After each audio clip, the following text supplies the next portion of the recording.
So let's look at the anatomy on the most common X-ray, the chest radiograph. We'll start off with the vascular and cardiac structures. Can you identify each of the structures indicated here? If so, then you do not need to proceed with this video. Otherwise, we'll go through each of these in a sequential manner. So let's start with the left side contours on the chest X-ray, and then we'll also use a chest CT with contrast to see these structures more clearly. So the superior prominent bulge on the chest X-ray is the aortic knob or knuckle. Enlargement here could suggest an aneurysm. Just below that is the main pulmonary artery or trunk. Enlargement here and other pulmonary vascular structures could suggest pulmonary hypertension. In between these two bumps is a concave area known as the AP window. Under normal conditions, this region is a concave space without visible structures seen normally. If this space becomes obscured, you might want to consider that there's an enlargement of lymph nodes or lymphadenopathy in this region. Let's look at the branching of the right and left pulmonary arteries. From this sketch of the main trunk, you can see the left pulmonary artery branching posteriorly, dropping down to the left interlobar artery. Then the right pulmonary artery can't be seen as it goes right here behind the superior vena cava. Then we can see superior branches and the more prominent right interlobar artery. Back to our chest X-ray. Let's find the pulmonary trunk. This is tucked just under that aortic knob. Now, a simple way to determine if it's normal in size is to draw a line from the aortic knob to the lateral contour of the left ventricle. The pulmonary trunk should lie under that line when normal, as this example shows. Here's an example of a patient with pulmonary hypertension showing the prominent pulmonary arterial bulge as well as enlarged pulmonary arteries. On the chest radiograph, below the pulmonary trunk is the contour for the left atrial appendage. On the CT, we can see the left atrium with the left pulmonary vein entering.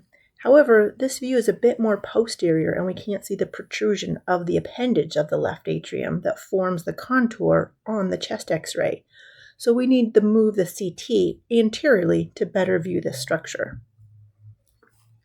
On this more anteriorly shifted CT image, we can see the left atrial appendage.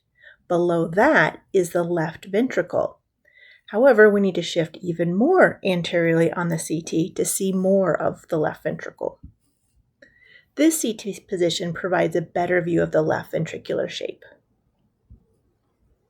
On to looking at right-sided contours on the chest X-ray. On the CT, we shifted back more posteriorly. The aorta and PA are here with that left atrium below them. On the right side of the patient, we can see the contrast in the superior vena cava as it brings blood to the right atrium. Although the CT is too posterior to see the right atrium, on the CT, we can see the inferior vena cava, though, coming up from the abdomen. So now let's move anteriorly on the CT so we can see the right atrium more clearly. Also notice the curve of the ascending aorta over the region where the superior vena cava was located just posterior to it. This is an important notation because they overlap each other.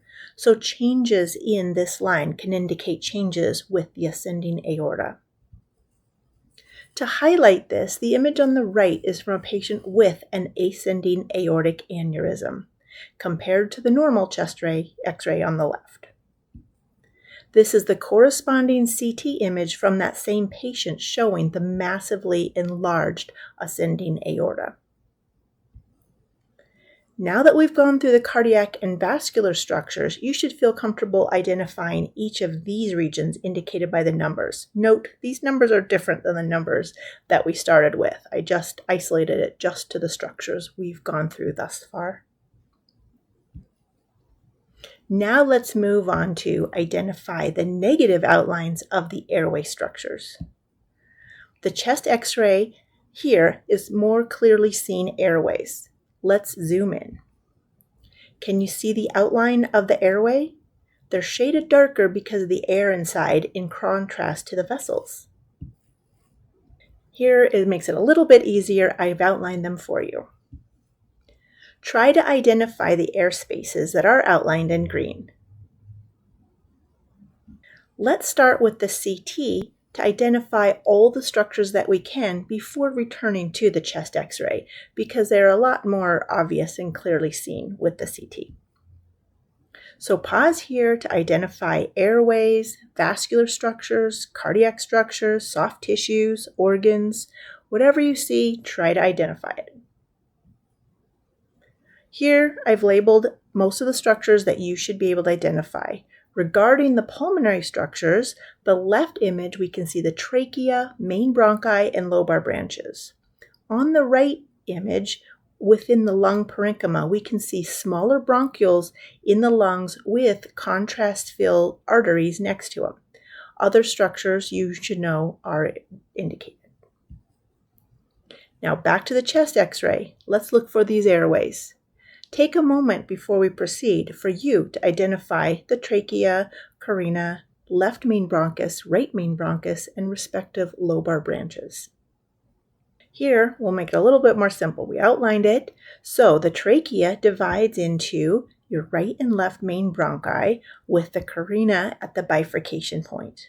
The left side divides into the upper and lower lobe branches, while the right side has a direct upper lobe branch, but inferiorly and quite prominently is the bronchus intermedius, or intermediate bronchus, before the division to the middle and lower lobe bronchi. Now that we can see the airways, let's revisualize the pulmonary vascular structures on the chest X-ray. This annotated CT has the pulmonary arterial branches annotated and color-coded. This is a great link to view as these coronal axial images are scrollable. But what I want you to notice here is the right pulmonary artery in green goes more laterally to the right lung, so it's pretty clearly seen. The yellow left pulmonary artery actually goes up and posterior, so you can see this a little bit better on the diagram in the lower right. So let's draw this out on our chest X-ray. The left pulmonary artery comes up and over that left main bronchus.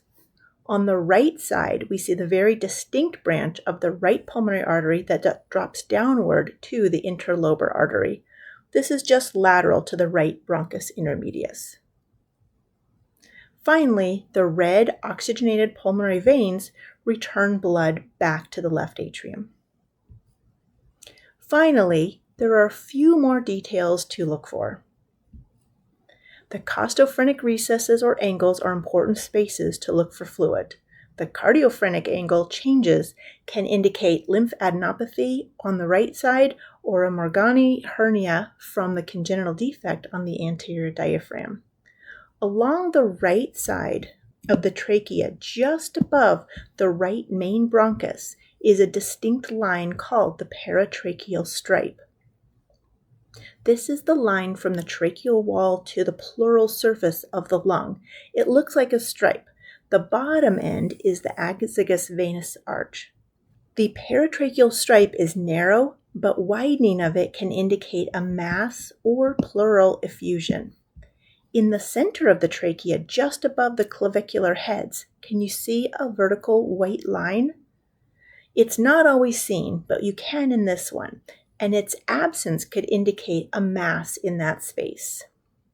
Now you already know about the aortic knob, but now follow the path of the descending aorta. This is called the para-aortic line. The paraspinal line is pretty self-explanatory as it goes along the spine silhouette.